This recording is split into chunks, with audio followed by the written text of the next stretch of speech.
Just a quick one. This episode of Pulp Kitchen is brought to you by Noggin HQ. Noggin HQ is a hot new credit referencing agency for Gen Z and millennials. They are revolutionizing the way that credit scoring is done by making it cheaper, simpler, and easier. If you're interested, you're under 30, and you want to start building a better credit score, follow @Noggin HQ now on all social media platforms. Back to the show. So we talked about it a bit earlier, but we should talk about Euphoria season 2, which we both finally finished at long last. Yes. We're both big fans of the show. I think you watched it originally because I recommended it to you. Yes, you did. Just before the pandemic. You and Leonardo DiCaprio.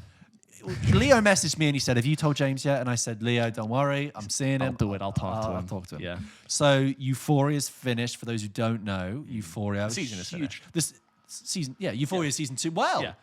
Well, Yeah, it's a discussion. We're going to talk spoilers, right? we're going to talk spoilers. It's been so enough time. Skip ahead if you don't want to know what happens in Euphoria season 2. But it's the Zendaya-led show, but very much an ensemble cast. We have talked about it before. Super big budget, but super stylistic, super dark, edgy, sex, drugs, Shot on violence, repurposed funny. old Kodak Poitras film, which Is it? they Yeah. got repurposed and then manufactured in its original. It must have cost so much money. Incredibly That's why it looks rich, so good. dense, potent story. James, what do you think of season 2? I really, really like it. I think there was a moment towards the end when there's that play sequence that's happening, and I said something earlier, which was when I was talking about TV and films, and I said, I think what's so amazing about this show is it feels like every single episode they said, even though we're essentially got this coloring book and every single episode is a page, we're going to find a new way to tell our story using the same tools, but in a completely different way. Sure. And every time you're coloring in your coloring book in a different way. And I remember when she had cast these people as her friends in this play in the end, and I knew that we had really well thought out, well-rounded characters when I could recognize these people by just their silhouette. And I had such a clear idea of who these people were, between who Rue was and who all of them and Cassie, and I was like, I know these characters and what they're thinking and who they are. I think there is a lot to. I think there is some things to criticize about Euphoria. I think some of the comments we made originally when we talked about at the beginning, which toned down towards the end of the season, is how I don't find it impressive when Euphoria purely tries to shock me. I'm so much more impressed when it's at its more heartfelt and warm. And then I have moments where I think it was episode 4 where I had to just take a breath and be like, that was some of the most beautiful moments and character moments that have come together. And she walks out of her bedroom into the church, Right, and Labyrinth is there, and she's hugging him, and it's her father. But yeah, it's even though I think it's not reached the same heights as season 1. I think I'm splitting hairs. It's like me trying to rank the original Star Wars films. If I'm comparing them, it's I'm being quite getting into the minutiae, but it's fantastic, and it's Yeah, I mean, I agree. I think everyone should seek it out, and it's definitely worth the watch. And people who are like, "Oh, I'm thinking about watching Euphoria," I'd be like, "Well, give it a go," because you'll have a reaction. You will have a reaction to that show, which is great. It really kind of grabs hold of you and shakes you. I really enjoyed season 2, with a couple of caveats like yourself. I really, especially the initial sort of few episodes that kind of begins that great New Year's party. It's got this propulsive energy, and you've got all these characters pinging around from each other in this great scenario. And you have dramatic situations appearing suddenly, Nate and Cassie, and in the bathroom with. Yeah, I mean, the dramatic tension it builds fantastic. up, and then with Fez and the scenes between the drug guys, it knows how to get you on the edge of your seat. And that scene between Fez and Nate, brilliant, really great. And then I love that kind of the depth they'd given to Cal, Nate's father. Really well played by the guy from Grey's Anatomy. Yeah, I can't remember his name. McSteamy. And they'd flash back to him in the 90s. And there was just a scene when they were showing him in the 90s, and it's got a great soundtrack. And they just whack up this Echo and the Bunnymen song, and they whack up this Sinead INXS. O'Connor. Yeah, and they just jump into the and it's just so full of life and energy. It's really, really intoxicating. That's the word I've always used about Euphoria. Intoxicating, right? Just a quick thing though. Sorry, there's the wild hogs are in town. It's the cast of Sons of Anarchy are outside. A quick one, when you mentioned Sinead O'Connor there's a scene where Cal gets really drunk, and he goes through this old bar he used to go to when he was a kid, and he goes into this jukebox and he plays a really obscure Sinead O'Connor track. Before the War. Yeah, Drink Before the War. Good track. However, amazing track. But the only thing I found unbelievable about it is intercut with the scene of Cassie, who's a 18-year-old, really drunk at a party. Tangled in the Blues. Who is also singing along to this really obscure Sinead O'Connor track. I'm just like, oh, she would know that, really. She would happen to be singing that same song at the same time. Come on, please. I think that the thing I've always thought with Euphoria is that it's so full of style and verve. I just sometimes want to grab Sam Levinson and think, this is great. Do you know where you're going? Do you know what you're doing here? Because when it got to the final few episodes, I felt like he was reaching. Is that it? Yeah. Like the whole story with the play, as soon as I knew that was on the horizon, I thought, that feels a bit hokey for me. A bit like we're going to do a play and it's going to be about us. It was a bit of a ridiculous spectacle for Euphoria. But I was still loving it, and it was so playful with the way it intercut actual memories and the way in which you remembered it. That school must have the biggest musical theatre budget. Like, a revolving stage to the National Theatre, and like the level of technical direction around back. I was like, and also what like principal is going to approve a play to go on that is based around the actual like lives, deaths, traumas, drug addictions of the students at the school that is going to be played out for drama. For everyone else, with the actual like parents attending, it's ridiculous. Well, ridiculous is the key word for Euphoria, and throughout this whole series, I was like, it got increasingly ridiculous, but it was ridiculously entertaining. I have to give it that. Yeah. And there were times I actually found it like laugh out loud funny. I'm not sure it often meant to be, but like there were scenes, with Nate and Cassie when it's so tense at Maddie's birthday party and there's the jacuzzi scene and stuff like that. That for me was so funny. I found that so funny. And even when like Rue's running through the street, it's kind of like a farce. Yeah. That's what I really enjoyed. That was really great. I loved, the thing is, the Fez and the Lexi thing, that was quite sweet. Maud Apatow, have you know, she has that kind of lilt in her. Lexi, Cassie. Yo, Rue, what you doing? What you doing, Ash? Stop doing that, Rue. Fez. Yeah, man. I think Lex. This is gonna be like Stand By Me. Rue. I think Sydney Sweeney does such a good job, like at her most like emotionally pent up. Oh, Sydney Sweeney. Sydney Sweeney. She's so good when she's like, "Ow, like you're making me feel worse." Yeah, when she's when she's like dressed like a country and western singer. And she does a really great I'm about to cry and have an absolute meltdown face. Yeah, so like she gets like all the blood rushed to her face, like she's flushed and just gonna burst. It's like it's like Anya Taylor-Joy. There was like a successive series of films where it was just shots of her gasping, looking absolutely like thunderstruck. The Vivitch and Split and all that. And that's the same with Sydney Sweeney.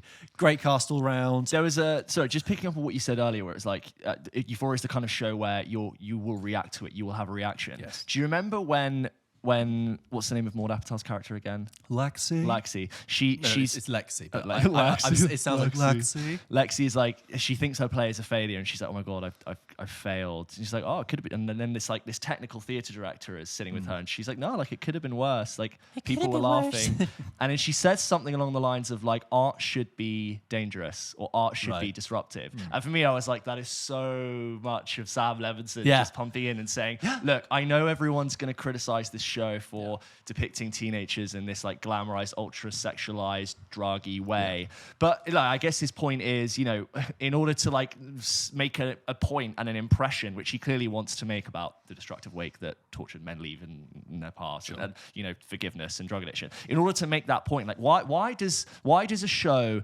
need to be depicting real life people? Because they're not going to school, they're not studying, there's no homework, there's no textbooks. I'm like, God, they're 18, they're going to college. Where is the concern? So in a lot of ways, I totally get that. Like this is such an unrealistic representation of young teenagers, even though some people would say it isn't. In what way is Sam Levinson and writer responsible for accurately depicting teenagers in a fictional state? Watch a documentary, read an article if you want that. This is hyper dramatic, melodramatic. It gives no pretense to reality. Uber stylized, dream logic. It's complete dream logic and dream logic. I think if anyone who watches that goes, wow, this is what it's really like, I'm like, you've completely missed, And I don't want every TV show to have to accurately portray to the finest detail what life is really like for an American in school. Yeah, just one thing. My biggest disappointment with this series, though, was Kat as a character. I really liked her arc and her story in season 1. And she had one of the strongest stories, and it almost could have been a series on its own. I agree. So Kat's this character who is fairly bookish, quite quiet. She's kind of overshadowed by her really loud friends, like Maddie. She loses her virginity at the beginning of series 1.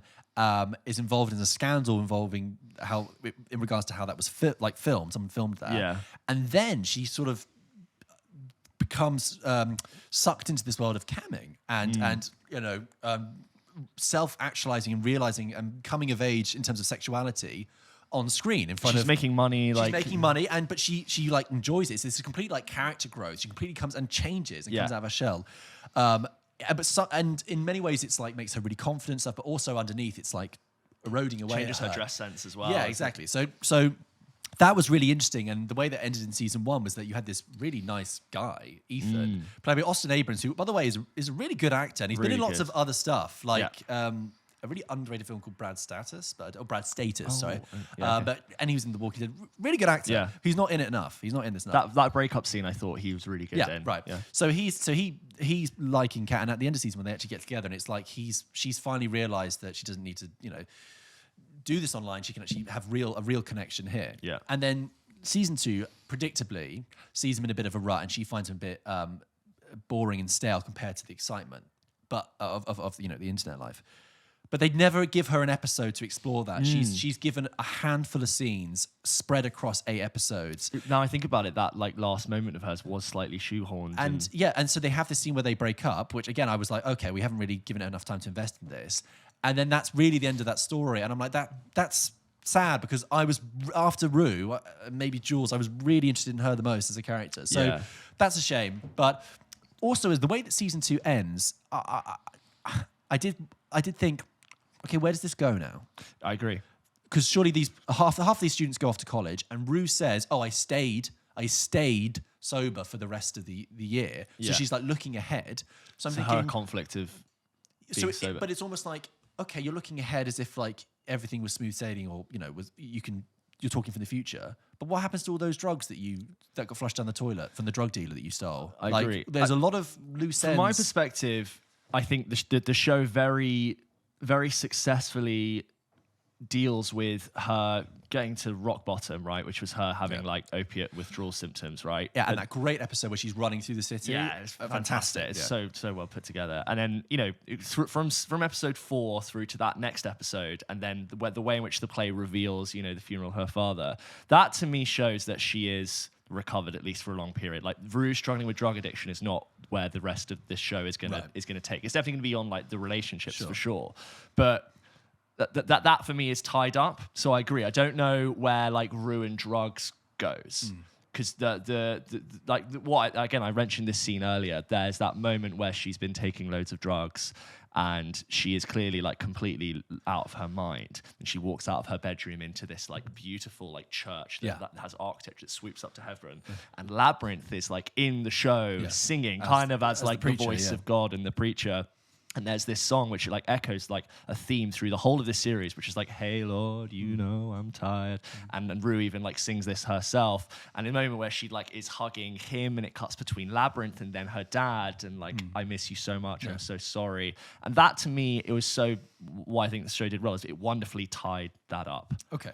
But that, like I said, it's not Rue and drugs. I don't think is what season 3 has in store. I agree that's fine. It's just more like, in many ways, I thought, is this the end of the whole show? Because even Nate and his dad had wrapped up a little bit. That's kind of done. And like I said, all these students will go off to college, and it'll just be Rue, Jules, and Lexi. And I always felt that the sort of climax with Fez and Ashtray disconnected really from the main story. I agree. I was like, this is like from a different show. It's theatrical, and you saw it coming a mile away when that guy was like, "I'm working with the police." Yeah. It's just like I had that at the end of series 1 when that guy Mouse is there, remember? And there's that whole thing of Fez like breaking into a house to steal money. I'm like, what relationship does this have actually to the rest of it? Is it trying to say this is one teenager who isn't at school and he's doing all this other stuff? I also think Fez should have had something a little bit more to do at the end. Not that his story is ending, but do you remember how brilliantly they did his backstory in this series with his grandma, the grandma and like the strippers and everything, and like had such a good sense of who that character was after that. And then like for this to kind of happen, which it's not boring, but it's kind of like the end of the road. I feel like it deserved something a little bit more substantial. I'm being very critical of it, but I still prefer watching this kind of show over so many other things. Exactly. We've picked it apart. We've gone into the minutiae, and even though it sounds like we're being nitty gritty and we are actually still fans of the show. I would love to see season 3, and it's still a very intoxicating show. Zendaya's performance throughout the whole thing, I think, is better than like pretty much any other actress. Not that we only compare female performances, but like that was unbelievable from her. That Emmy is pre-ordered. That Emmy is on its way to her in the post right She's now. So good. And like the way she, like her crying, it just feels so real. It's heartbreaking. Fantastic. So check it out. Let us know your thoughts if you've seen it or if you have a different take. If you haven't watched it yet, just do Get it. on it. You will react. You will have You will have something to say. You will go to your friend and be like, "Oh, that Euphoria episode. I mean, whoa." It's not boring. Yeah. Okay, that's the best way. I mean, that is a ringing endorsement. I felt like a boomer watching it. Oh yeah. Would somebody think of the children? My goodness.